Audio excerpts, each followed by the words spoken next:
My director sent a company-wide email demanding 5-paragraph business essays for every single help desk ticket. Password reset, 5 paragraphs. Printer jam, 5 paragraphs. I read that email twice, walked down the hall, told him it was going to be a disaster, and then I followed his policy exactly as written. Every word of it. My name is Dana. I'm 38 years old. 14 years in IT support and systems administration. CompTIA Network Plus, Microsoft Azure Administrator Cert. 6 of those 14 years as a senior systems analyst at a mid-size logistics company before I came to Harwick Financial Services. Harwick is a regional financial services firm, about 600 employees across 3 office locations. Investment accounts, retirement portfolios, commercial lending.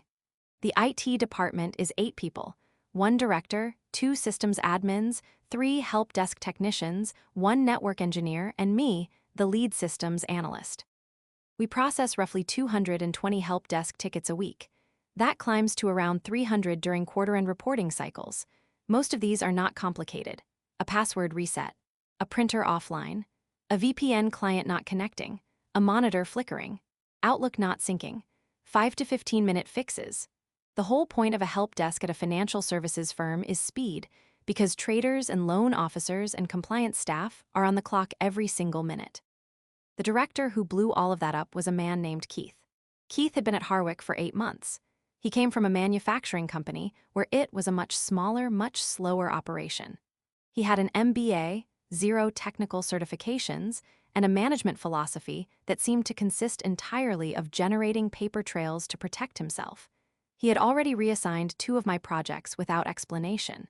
He had started CCing himself on every email I sent. And now he had invented a rule that turned a 30-second ticket submission into a 20-minute writing exercise. His Monday morning email landed with the subject line, "New help desk ticket submission requirements, mandatory effective immediately." And the policy itself looked like this. Paragraph 1, description of the issue. Paragraph 2, business impact of the issue. Paragraph 3, prior troubleshooting steps attempted by the requester. Paragraph 4, proposed solution or requested action. Paragraph 5, justification for why IT resources should be prioritized for this request. For every ticket, no exceptions. I read it twice. I walked down the hall to Keith's office. I knocked. He waved me in without looking up. I told him, "Keith, at our current volume, this is going to add between 30 and 60 minutes of administrative overhead per ticket.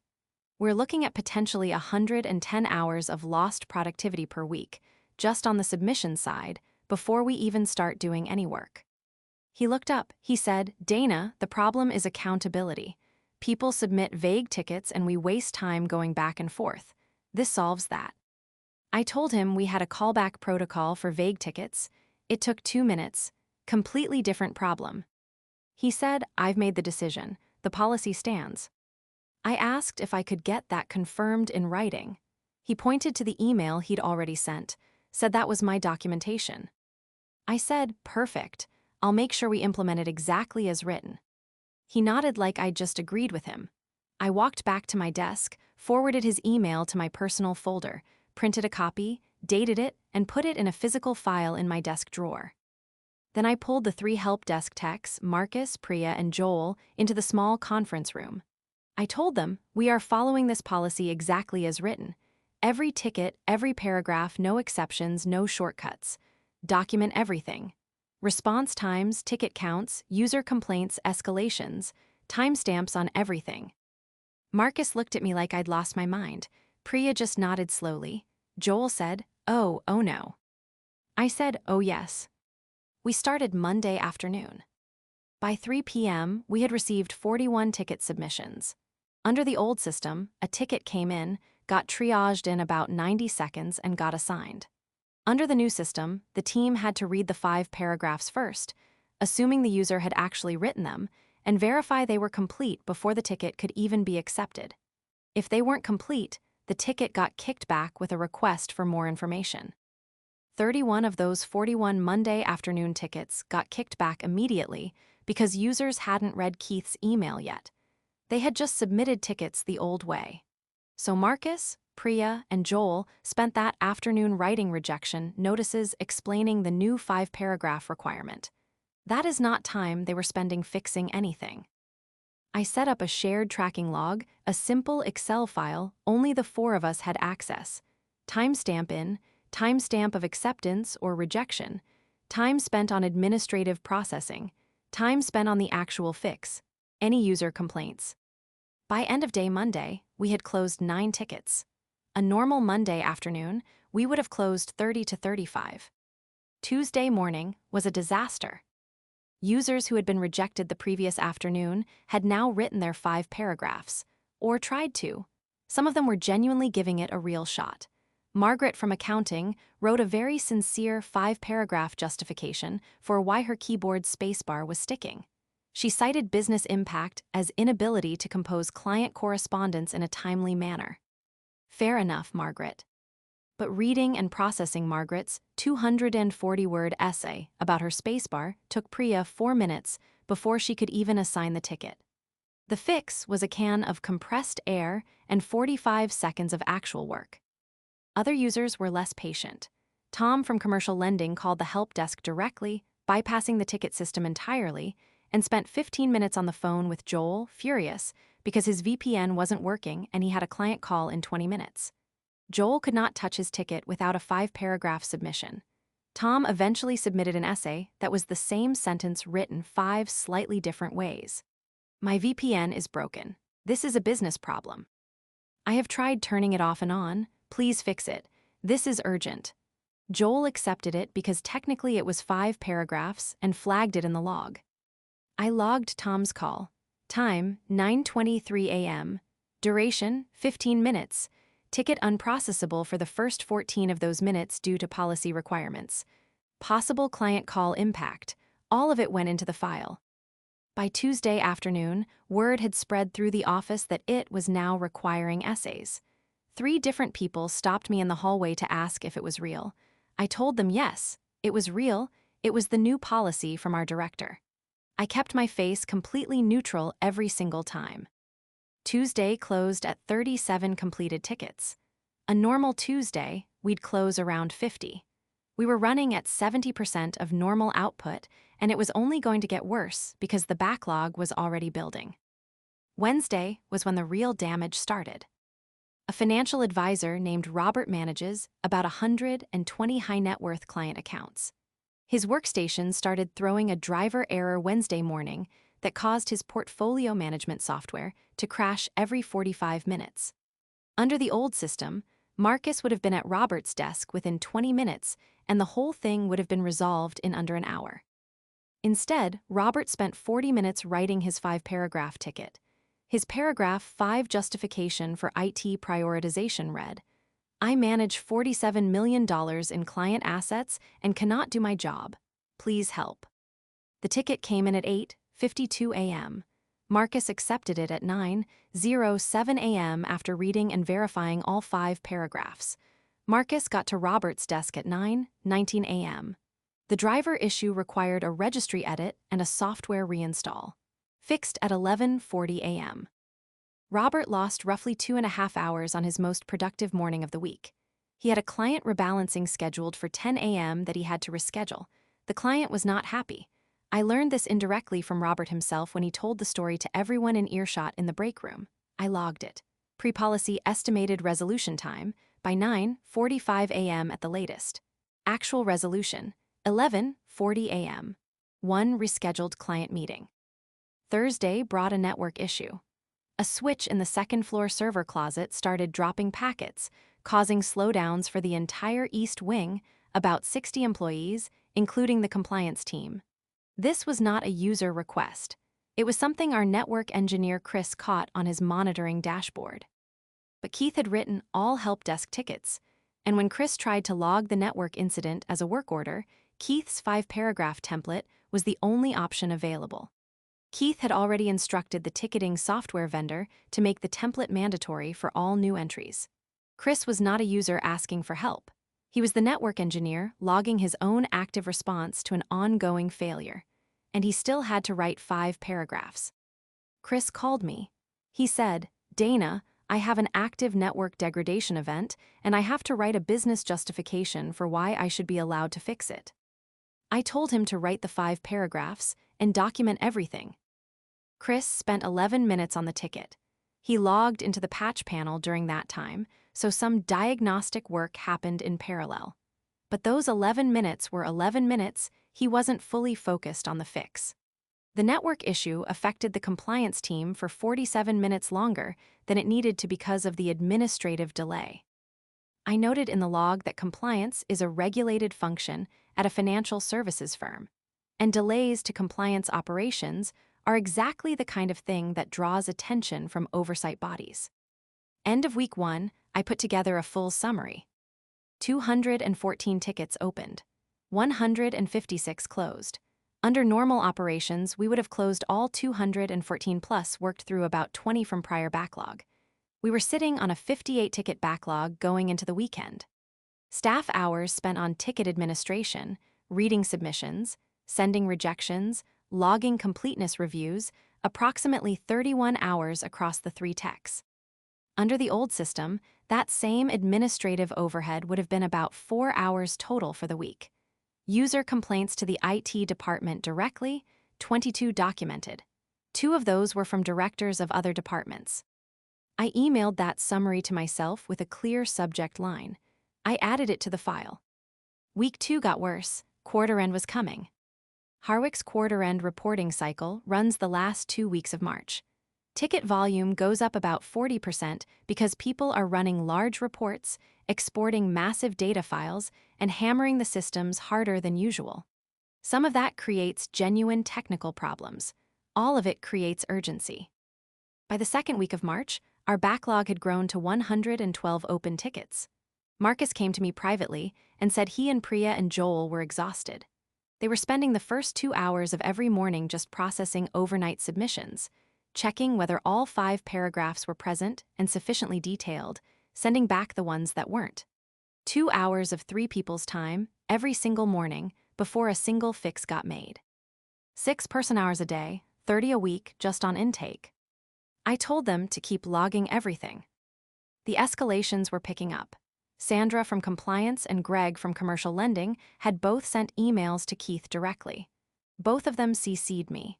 Sandra's email said, "Keith, the new ticket submission process is creating compliance workflow delays that I am not comfortable with given our regulatory reporting obligations. I need this addressed." Keith forwarded that to me with one line, "Dana, please ensure your team is processing tickets efficiently." I replied, "Hi Keith, we are processing all tickets in full compliance with the 5-paragraph policy you issued on February 14th. Our current backlog is a direct result of the additional administrative requirements per ticket. I have detailed logs available if you'd like to review them. Let me know." He did not reply. I CC'd Sandra on my reply. Standard email etiquette, she was already in the thread. Sandra replied to the whole thread and asked me to send her the logs. I sent Sandra everything. The week 1 summary, the running daily log, the staff hour calculations, the backlog numbers, all of it, I assumed she was reading. The following Tuesday, 2nd week of the policy, is when everything went from bad to catastrophic. Our email server runs on a virtual machine hosted in our on-premises server room. It had been throwing storage volume warning alerts for 3 weeks. I had submitted a maintenance ticket about it during the 1st week of Keith's policy. That ticket had been sitting in the backlog, deprioritized behind the flood of active user issues, because we no longer had the capacity to get ahead of anything. At 8:03 a.m. on a Tuesday in March, 10 days before quarter end, the storage volume hit capacity and the email server went down. All 600 Harwick employees lost email access, all of them, at once. Chris and I were on it immediately. We got email restored in 2 hours and 19 minutes, which is genuinely fast for a full server recovery. Back up at 10:22 a.m. But 2 hours and 19 minutes of zero email at a financial services firm is not a small thing. Traders couldn't reach clients. Loan officers couldn't send documents. The compliance team couldn't receive required reporting submissions from external parties. And here's what made my stomach drop. I had a ticket in the system from 8 days earlier flagging that storage volume warning. Submitted February 19th at 2:41 p.m. Accepted after 5-paragraph review at 3:05 p.m. the same day. Status: open, unassigned, sitting in queue for 8 days while the backlog swallowed it. If normal help desk capacity had not been consumed by Keith's administrative overhead, that maintenance ticket would have been addressed within 48 hours of submission. The server failure would not have happened. I flagged all of this in the log immediately. The warning ticket submission date, the acceptance date, the server failure date, the full outage duration, the timeline connecting all three. At 10:30 a.m., while Chris and I were still monitoring the recovered server, I got a calendar invite from someone I had never interacted with before, Patricia Holly's VP of Operations. 2 p.m. that afternoon. Attendees: Patricia, Keith, Sandra, Greg, and me. I knew exactly what that meeting was. I took my printed documentation out of the desk drawer. I put together a clean 2-page summary, clear headers, all the numbers in order. Week 1 stats, Week 2 stats as of that morning, staff hours lost to administrative overhead, backlog growth, user complaints, the storage volume ticket date, the server outage date, and the math showing the direct line between Keith's policy and the email going down. I showed up at 1:55 p.m. Keith arrived at 1:58. He didn't look at me. Patricia opened the meeting. She wanted to understand why the company had just experienced a 2-plus-hour email outage 10 days before quarter end, and why compliance and lending had been experiencing IT service delays for 2 weeks. Keith went first. He said the help desk had been dealing with unusually high ticket volume and that he had implemented a new quality control process to improve ticket documentation and accountability. Patricia asked when he'd implemented it. He said February 14th. Patricia looked at me. "Dana, do you have anything to add?" I said, "Yes, I have documentation I'd like to share." I slid copies across the table. Patricia got one, Sandra got one, Greg got one. I kept mine. I didn't give one to Keith. Keith already knew exactly what his policy said. I walked through it calmly. I read the 5-paragraph requirement from his February 14th email out loud. I went through the Week 1 numbers. 214 tickets opened, 156 closed, 58 ticket backlog entering Week 2. 31 staff hours on administrative processing versus the normal 4. I showed the daily log entries. Then I showed the storage volume warning ticket, submitted February 19th, and the server failure on March 4th, 8 days later. I showed the calculation. Normal help desk capacity would have resolved that maintenance ticket within 48 hours. The server outage was preventable. The room was quiet. Patricia looked at the documents for a long moment. Then she looked at Keith. Did Dana or anyone on her team raise concerns about this policy before it was implemented? Keith said there was a brief conversation. I said February 14th, approximately 10:30 a.m. I spoke with Keith in his office and told him the policy would add 30 to 60 minutes of administrative overhead per ticket, resulting in approximately 110 lost productivity hours per week. He confirmed the policy would stand. I asked for written confirmation, and he directed me to the email he had already sent. I put the printed email on the table. My handwritten date and time from the morning I printed it were right there at the top. Patricia looked at that email for several seconds. Then she said, "Thank you, Dana." She didn't say anything else to me for the rest of the meeting. She spent the next 20 minutes asking Keith questions I would not have wanted to be on the receiving end of. Sandra told the group she had sent Keith a direct email about the delays 2 weeks earlier and had received no substantive response. Greg said one of his senior loan officers had experienced a work stoppage during a client meeting due to an unresolved IT issue. Keith kept saying the policy had been designed to improve accountability and documentation. Patricia said, "Keith, your policy created a 2-hour email outage at quarter end. I need you to rescind it today, and I need a written remediation plan on my desk by end of week." Keith said he would take that under advisement. Patricia said that was not a suggestion. The policy was rescinded by 4 p.m. Keith sent a company-wide email, notably shorter than the original, stating that the business justification requirement was suspended pending further review. Pending further review. He couldn't even admit it was over. But it was over.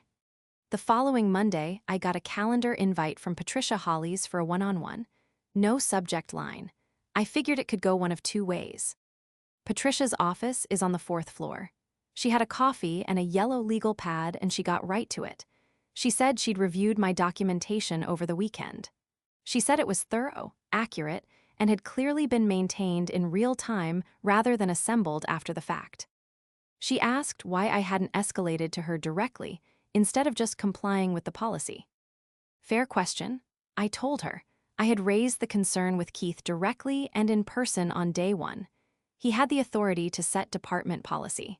I documented my objection, I followed the policy as written, and I kept accurate records of the results. I didn't feel it was appropriate to go over his head until there was documented evidence of real impact. She nodded, she said, that was the right call. Then she told me Keith was being placed on a formal performance improvement plan and reassigned from the director role to a project management consulting role while the company ran a search for a permanent IT director. He would not have direct management authority over the IT department during that period. Then she asked if I would be willing to serve as interim team lead, reporting directly to her. I said yes. I had the interim title in writing by end of that week, 12% salary bump, clear job description. The permanent director search was announced internally 2 weeks later. I applied. The quarter-end period was rough. We were digging out from a 142-ticket backlog when the high-volume period hit. I ran a daily stand-up with Marcus, Priya, and Joel every morning at 8 a.m. for 3 weeks straight. We triaged by impact and urgency. I personally took on a chunk of the Tier 2 tickets myself to help clear the queue. By the end of quarter-end, the backlog was down to 18 tickets, all low-priority maintenance items. Chris, the network engineer, told me on the last Friday of the quarter that he had never seen a backlog cleared that fast under pressure. I told him it helped that we weren't spending 3 hours a day reading essays about printer jams. He laughed. It was genuinely funny by then. Keith lasted 6 more weeks at Harwick in his reduced role. Then he resigned. His company-wide resignation email was 3 sentences long, said he was pursuing other opportunities. No 5 paragraphs. I noticed that. I didn't say anything about it, but I noticed. The permanent IT director search concluded in June. I was one of 3 finalists. The other 2 were external candidates. Patricia was involved in the interviews. So was the CFO. So was Sandra from Compliance, who by that point I had a genuinely solid working relationship with. I got the job. I've been IT director at Harwick for 7 months now. Our ticket submission is a 1-sentence issue description and a drop-down priority selector. Submissions take about 45 seconds. We close an average of 210 tickets a week. Our backlog on any given Friday is usually under 10. I have exactly 1 documentation policy in my department. Every resolved ticket gets a 2-sentence close-out note describing what was done. That's it.